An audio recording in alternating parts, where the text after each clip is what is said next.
kung inyo pong i-imaginein, nandiyan po si Jesus sa unahan, nagniningning sakay sa kabayong puti, at ang kanyang mata, ang kanyang kabuuan ay nagniningning. Ibig sabihin, buong kapangyarihang hawak na niya.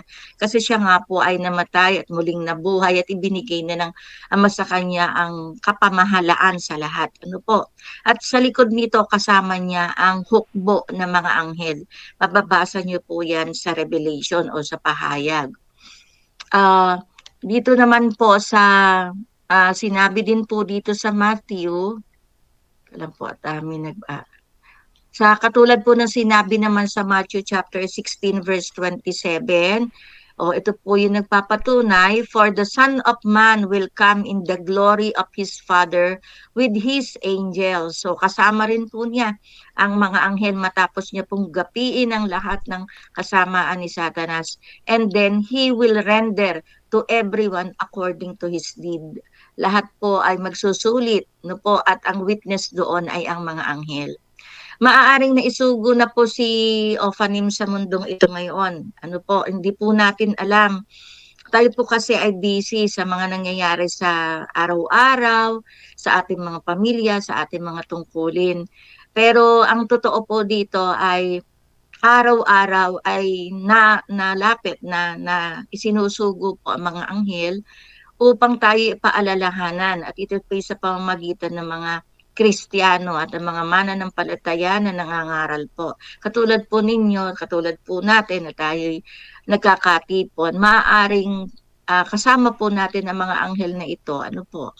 Maaari din naman po na may mga kumatok sa mga pintuan, na nagsasabi na pabatid na maging handa po kayo tanggapin ng Panginoong Hesus sapagkat malapit na. Maaari din pong mensahe yon ng Panginoon na isinugo sa mga kinalulugdan niya. No po, maaring hindi po sila yung si Opanim, yung klase ng anghel na ine-expect natin. Pero kasi yun po ay mga guard ng kataas-taasan. Pero yung mga Kristiyano po na nagsasabing repent, magsisi na kayo sapagkat darating na, ginagamit din po yon bilang mga sugo ng Panginoon.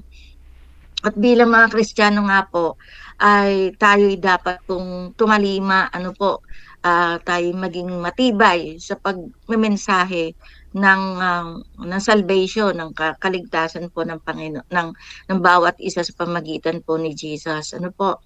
At dun po sa Matthew chapter 26 verse 53, sabi po doon, or do you think that I couldn't ask my Father and He would even now send me more than 12 legions of angels? So ibig sabihin po dito, pinapatunayan, hindi lang po si Opanim, hindi lang po si Angel Gabriel, hindi lang po si mga binabanggit na anghel po ang kasama ni Jesus. Isa po itong hukbo, legions of angels, kapag po dumating na siya at gagapiin na si Satanas. So kung sa pagpunta po natin o sa napapanood po natin ay sa iniisip lang natin ito'y ilan lamang na kasama ng Diyos. Opo, kasama lang po yun doon sa langit, pero ang totoo po, legion po, marami pong anghel sa kalangitan. And they are considered na sundalo po sila at kaibigan ng Diyos, kung saan sila po yung gagapi kay Satanas at gagabay naman sa atin para doon sa salvation, doon sa bagong langit na bayan. Batay po sa Revelation, nararamdaman din po natin nararamdaman natin sa mga panahon ngayon, kung kayo po ay magiging very observant, tapos babasa po tayo ng Biblia, itong mga huling panahon pong ito ay talagang pakikipaglaban. At ito po yung panahon ng kahirapan. Kung mapapansin nyo, ang dami ng lindol, kulay dugo na ang tubig doon sa Argentina, marami po ng kahirapan, famine, saka po yung mga pandemya. Ang tao'y nahihilig na po sa salapi, ang tao po ay mas pinaniniwalaan ng AI o yung artificial intelligence. So ito po ay pagdadivert ni Satanas sa isip ng tao dahil gusto niya na ma-convert yun, doon mapabaling, ano po. Pero ang anghel po ay patuloy na ipinakikita niya sa pamagitan ng mga Kristiyano, sa pamagitan po ng mga nakikita natin sa paligid na yung pong kapangyarihan ng Diyos, milagro po ng Diyos. So, ang mensahe po dito ng ating mga ng Panginoon sa atin ay magpakatatag dahil totoo ang anghel, kasama niya ito. At totoo po ang Diyos Ama, totoo po si Jesus ay namatay at nabuhay na maguli para po sa katubusan ng lahat ng kikilala sa Kanya. Ano po? Lahat po ng nakikita natin sa kapaligiran ay isa ng babala. Paalaala lamang na tayo po ay tawag din mag-overtime, magsisi sa mga kasalanan, ipahayag ang salita ng Diyos sa buong kapuluan, sa buong mundo. Dahil sa pagpapahayag po natin ito, ang Diyos po'y lumalakas at dumadami pa po ang mga anghel, lumalakas para gapiin po si Satanas. Tanggapin, ipaalala po sa ibang tao na may Jesus, may tagapagligtas. Tanggapin si Jesus bilang tagapagligtas.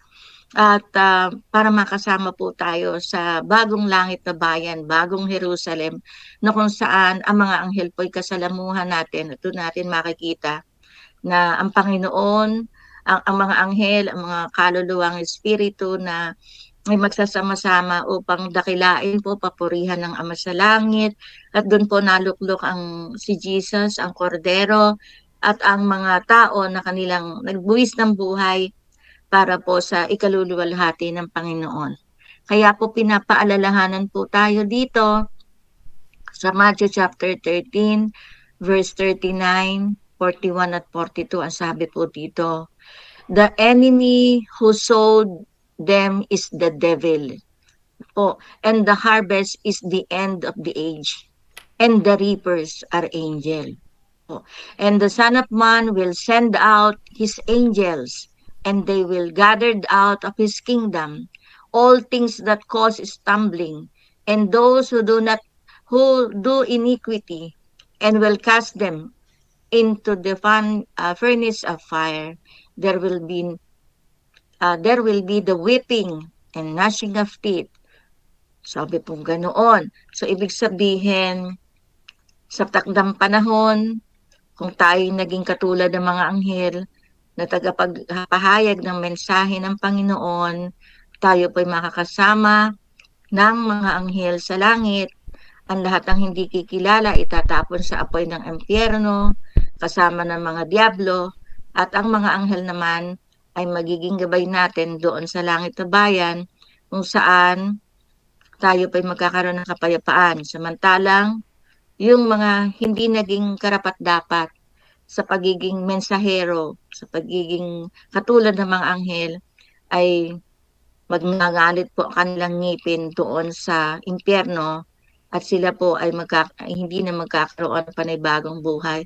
Bagkus yung pong eternal punishment ang kanilang tatamuhin pagkatapos ng lahat na maghari na ang Panginoong Jesus. So, ito po yung aking mensahe at nawa po kayo na pagpala, masayang buhay po. Pero tayo po'y manalangin muli. Aming Diyos, aming Ama, nagpapasalamat po kami sa pagkakataong ito na kami po, O Diyos, ay natuto. Panginoon, alam ko po na ang binigay niyong wisdom sa akin ay galing sa inyo, hindi po yun akin. At naway ang mga kapatiran ko ito'y mapagpala at magamit niyo rin po bilang mga anghel at tagapagdala ng inyong mensahe ng kaligtasan. Naniniwala po ako, Diyos, na kayo po, Ama, ay nakatunghay sa amin sa oras na ito. Nagpupuri po kami at nagpupugay sa inyo, O Diyos, sa pamagitan po ng Panginoong Hesus at ang paggabay po ng Banal na Espiritu. At kami hahayo sa sanglibutang ito na malakas at may kapayapaan at galing sa inyo ang aming mga karunungan. Salamat po, Ama. In Jesus' name we pray, Lord. Amen po. Amen and amen.